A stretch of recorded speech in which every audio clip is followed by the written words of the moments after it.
उलझन बिन ब्याही माँ बनने की, उलझन बिन ब्याही खुद को किसी की पत्नी कहलाने की, उलझन इस सभ्य समाज में अपने पति के खिलाफ जाने की, उलझन एक तरफा प्रेम करने की, उलझन समाज में समानता लाने की, उलझन भीड़ से अलग अपने विचारों पर खुद को अडिग रखने की, उलझन अचानक खुद को किसी प्रेम के बंधन से अलग करने की, उलझन पिता के आदर्शों की उपेक्षा करने की, और उलझन अपने जीवन में किसी एक लक्ष्य को प्राथमिकता देने की।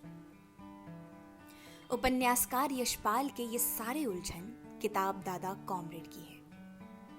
कहानी शुरू होती है एक सभ्य समाज की महिला से, जो एक क्रांतिकारी को अपने घर में पनाह देती है, वो भी अपने पति से इजाजत लिए बगैर। ऐसी महिला जो अपने घर की चार दीवारी में पति परमेश्वर वाली धारणा के साथ जीती है, जिसका सोचना है कि पति और परिवार तक ही उसकी जिंदगी सीमित है।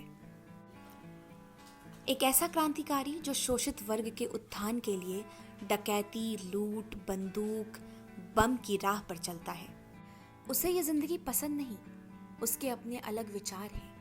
वह मजबूत वर्ग के खिलाफ विरोध तो करना चाहता है, मगर शांति का मार्ग अपनाकर, अहिंसा के रास्ते पर चलकर, और इसके लिए अपने साथियों से अलग भी हो जाता है। इस सबके बीच एक बेहतरीन किरदार है शैल बाला, नए ढंग की लड़की, पिता की लाडली और विचारों से उन्मुक्त, समाज की धारणाओं को तोड़कर पिता के आदर्शों की परवाह किए बगैर खुद के उठाए गए कदमों को मजबूती से सही ठहराने वाली, दृढ़ता से अपने फैसले लेने वाली,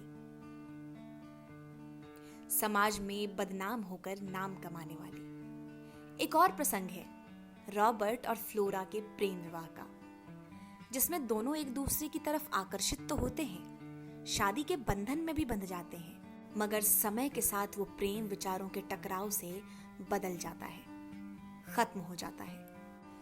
कई छोटी बड़ी कहानियां और पात्र का समागम है इस किताब में, जो इसे और भी खूबसूरत बनाता है। जैसे नैन्सी का एक तरफा प्रेम ही रह जाता है, उसके प्रेम को फलने फूलने का मौका नहीं मिलता।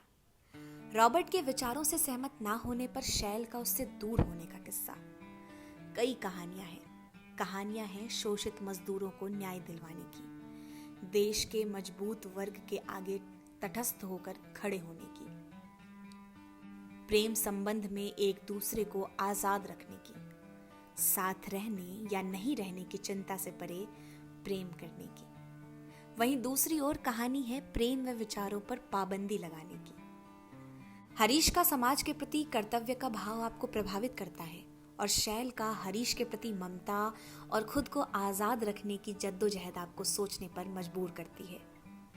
जब आप कोई किताब या उपन्यास पढ़ते हैं तो आप अपने जैसे एक किरदार की तलाश में होते हैं, और जब वो आपको मिल जाता है तब आपके लिए उसे समझना बेहद आसान हो जाता है। मुझे भी इस किताब में अपने जैसा एक पात्र मिल गया, जिसने मुझे इसे खत्म करने में मेरी मदद की। इसके अलावा कई उलझनों के साथ, कई सवालों के साथ किताब का अंतिम पन्ना आपको अपनी सोचने की क्षमता के साथ छोड़ जाता है। जैसे अमरनाथ के संदेह का क्या हुआ? क्या उसने यशोदा से अपने संदेह का जिक्र किया? काश शैल का जीवन भी आम लोगों की तरह सामान्य होता। काश हरीश समाज के साथ साथ खुद के लिए भी लड़ पाता। एक इंसान होने के नाते उसमें भी हृदय था, भावनाएं थी, जिसे उसने अपने समाज के आगे दरकिनार कर दिया।